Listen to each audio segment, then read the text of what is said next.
All right, back on the Young Turks. I'm your host, Cenk Uygur. Lively convention, as you can tell. All of a sudden, where everybody's having fun. Now we're going to talk to another blogger, Pamela Geller. She does atlasshrugs.com, atlasshrugs.com. It's apparently about the global jihad. Is that right, Pamela? Yes, the state of the world. Are you pro or anti-global jihad? Well, I think in any war between the civilized man and the savage, you must err on the side of the civilized man. Mm-hmm. Well, of course, one could dispute throughout history who was civilized and who was not, but today it seems pretty clear. And the question isn't, of course, whether we're going to go after Al-Qaeda, who I take you're saying is the uncivilized people. The question is, how do we go after them? And so that leads to the first question, the fundamental question about Iraq. Did we spend our resources well going into a country that did not have any Al-Qaeda in it? Well, the debate on Iraq, where do you want to begin? Because I clearly believe that the blood and treasure that was spent was essential. We can go into Saddam's, WMD and how many hundreds of thousands that he killed. Just bear with me. Let me speak and I'll let you reply. How many hundreds of thousands that he killed, or, training terrorists at Salman Pak. What were those, those planes, those fuselages doing there? He was harboring terrorists. He was paying the families of suicide bombers $25,000. Where do you begin? In a global jihad, where do you begin? Here you have... Ours or theirs? Ours or theirs what? When you said, we had to attack Iraq in a global jihad, where do you begin? In the war on the global jihad. In the war on the global jihad. Where do you begin? And I thought maybe we were doing it. Okay. And while I agree with you that it's not just a military solution, you have to stop funding terror states. You have to stop giving foreign aid to rogue regimes that are teaching hate, to kill the infidel, from the textbooks that are abhorrent. Yes, you're right. It is not one. There is not one solution, and it is not an easily solved problem. But clearly, the world is better off without Saddam Hussein. And we can make a case about Iraq, but it is just one front in the war on Islamic Jihad. Of course, there's 100 places to go with that conversation. But let me start real quick with you said they're training people to kill and encouraging them to kill themselves and others. Governor Palin's pastor said that we should be in a war mode, and Jesus wanted you to be ready to sacrifice yourself in the war, whichever war that he imagines, and including the Iraq war, according to that pastor. So is Governor Palin's pastor a jihadi? Well, that's a rhetorical question. It's an intellectually dishonest question, and I would be more concerned with the 4 out of 5 mosques in the United States preaching hate than I would about some pastor, and I have to see these remarks, to be honest with you. But clearly so you're saying that her pastor is calling for a crusade, is that what you're saying? Or her pastor is calling on us to defend ourselves and not to submit and to fight against clearly an enemy that wants very much to destroy us? Well, it definitely wasn't a rhetorical question because I wanted you to answer it, and you did. But let me explain what he said. He said, look, Jesus was in war mode. We should be like Jesus. And Jesus said that you should be ready to sacrifice yourself and die for Jesus. And if you take out the word Jesus and you put in the word Allah, it is almost exactly what the jihadis say. Now, just because they're on our side, does that make it right? No, it's a fallacious argument. Why is it? Explain. It's a fallacious argument because I am talking about a worldwide global network. So if it's just one pastor, it's okay. But if it's a global... I'm not saying it's just one pastor. Okay. I didn't say that. You and I both know what we're talking about. I don't know what her pastor said. You're telling me what her pastor said. Okay, that's all right. You haven't heard about that. Palin's because it's not about Palin's pastor. Uh-huh. You're going to cherry pick an argument. I have to see it. Show me the transcript. Show me him saying it. No, that's all right. You haven't seen it. That's okay. Well, let's go back to the core argument. If you'd seen it, we could have had more of a discussion. It's not a big deal. It broke yesterday. It's not an important thing. But it really has nothing to do with what I'm discussing. No, but it does, and I'll tell you why. No, it doesn't. No, but let me explain why. Yeah, you can. Be my guest, but it All doesn't. right. Okay. Well, see, here's the thing, Pamela. The Muslims view it as a crusade against them, and they view it, just like you do, as they're defending themselves.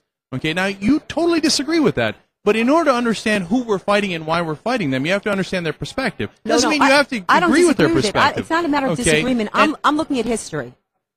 You and I can talk about in history, Christians have been the most brutal massacres of all time by a factor of 100. It's absolutely not true, and I'm talking about modern history. I'm talking about what's happening now. Okay, so you're talking about dropping a nuclear bomb on Hiroshima. You're talking about the Christians in Germany that started the World War II. The greatest thing we ever did was drop that bomb. How many more Americans should we have lost? How many more Americans? So it was justified to kill those 100,000 civilians? Oh, absolutely. Okay, no, there's no problem. But then when you say Muslims kill innocent civilians, you're forgetting that we killed 200,000 innocent civilians just with the 2 bombs. Japan declared war on us. But you're saying it's okay. I got it. You're saying I'm not saying it's not okay. I'm just saying understand their perspective. You're saying don't defend yourself. I'm not saying that at all. Yeah, that's exactly what you're saying. In fact, when you go to war, what do you go to war for? I mean, let me ask you the question. All right, go ahead. When you go to war, when a war is declared on you and they intend to take over your country, you tell me what is the appropriate response? It depends on the situation, Pamela. And more moral equivocation.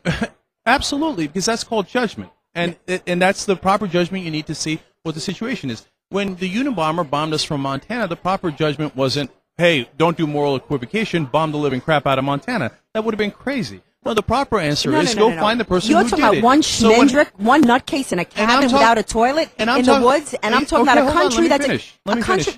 I know, but the country didn't. That's not war. That's a lunatic. Hold on, but the country didn't. Their country of Iraq did not attack us. So when you're talking about a couple of lunatics in Al Qaeda, now there happen to be a couple thousand of them, right? So the smart thing to do. A couple of million. There are a couple of million. No, there jihadis. aren't. Okay, yes, hold on. Hold on. We'll come back to that. The smart thing to do isn't to go into every country they're in. By the way, they were in the United States of America right before they did terrorism. Listen, and they're in Germany, they're in England, they're in all these countries. The proper answer is not to declare war on all those countries. The proper answer, war on us. The proper answer is to find those people and get them. Right. Now, for example, they were in Afghanistan. So when that happened, to answer your specific question, my response was, don't send 15,000 people to Afghanistan. Send 150,000 troops to Afghanistan.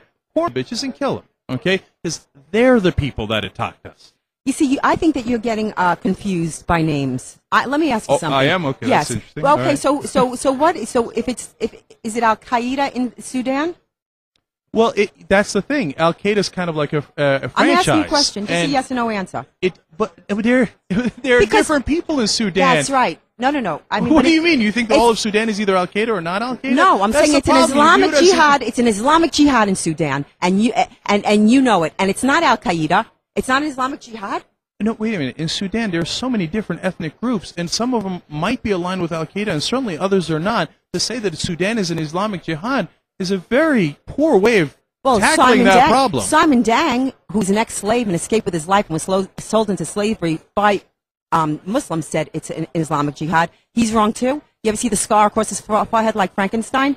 So he has a scar, so that means he's right about the whole geopolitical situation in Sudan and Africa. No, all politics is local. A POW, so he knows all foreign policy. Is local. No, he's not the only one that said it. It is an Islamic jihad against the people there. They're killing moderate Muslims. They're killing all Christians. You're telling me, you're going to look me in the eye and tell me that Sudan, Darfur, is not Islamic jihad? No, but what you don't understand is some of the people they're killing are also Islamic. So it's not. They're moderate Muslims. I agree with you. It's a tribal issue. And look, and it's a terrible thing. The question isn't whether it's terrible. The question is how do you handle it? So what's your answer? Do we invade Sudan? What do we do? I believe that you could work with the African Congress. I believe that the UN has done absolutely nothing.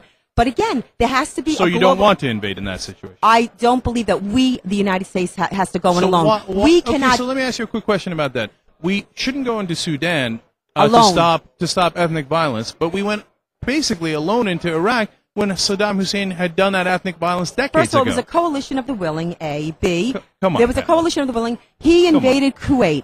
We should have taken him out then, but we were good and we were kind. We were good and we were kind and we made a deal. We were good smart. And we were kind. No, we were smart. We weren't smart. And we made a deal with the UN, there was a UN resolution, and he flouted every sanction. He was shooting at our planes during the flyovers. He did not, in one respect, adhere to the resolution. See, for example, North Korea is a dictatorial government, one of the worst in the world. The worst. Terrible human atrocities. You think Bush should take him off the terror list? Okay. I'm just curious. And so the question is, how do we handle that guy? And the Iraqi model would be we go invade North Korea, cause an enormous mess, have nearly 1 million people die, and say mission accomplished. Could you imagine freeing 3 million people from that gulag? Right. Okay. That'd be fabulous. Right. Except that they might cause a catastrophic war, killing hundreds of thousands, if not millions, of South Koreans and North Koreans. Or we could do what the Clinton and the Bush government did, which is strike a peace deal with them. You know why, Pamela? We're right. They're wrong. Our system's going to win. Their system's going to lose. Time is on our side. Yeah, we don't have to go in guns blazing in every situation. Guns blazing. So Madeleine Albright was having cocktails with that incredibly silly plan that basically we gave them a bunch of carrots, and what did they do? What's your name? Cenk. That's okay. Cenk, what did they do? They built nuclear weapons. No. They And didn't what did they build. do? Yes, They did not build nuclear weapons sold them to during the Iran. Clinton administration. Yes, they built did. it during the Bush They administration. were totally nuclear. After Oh, we come on. stopped cooperating That's with them. absolutely untrue. All right, let me give you another That's example. absolutely untrue. Libya. You can't make That up is- facts. that's- If you want to wait a debate minute, me, you that's totally true. you got to be honest. And I'll tell you, They what did built they 6 what did they nuclear do weapons today? during the Bush What did they do administration, today? none during the Clinton They administration. started their centrifuges again today with all the carrots and all the nonsense and all the talk. So what do you want to do? Do you want to invade North Korea as well, Pamela? They should have been cut off at the knees. And what does that mean? It means total sanctions. We already have total sanctions on North Korea. North Korea literally can't feed its people. Oh, they can't feed its people because it's total dictatorship. Total I agree with you, but what is your further sanctions going to provide? There are no further sanctions. Pamela, we're running out of time. They've only been giving them carrots. They've only been giving them carrots. One last, I'm sorry, Pamela. It was the same thing with Iran. One last thing. No sanctions on Iran either. The Perm 5, the EU, the Libya. We struck a deal with them. They're no longer working against us. Was that also a bad deal? Here I am defending the Bush administration. I defended George H.W. Bush early in the Persian Gulf War. So was Bush wrong to strike a deal with Libya, or should we have invaded them as well? No, of course you.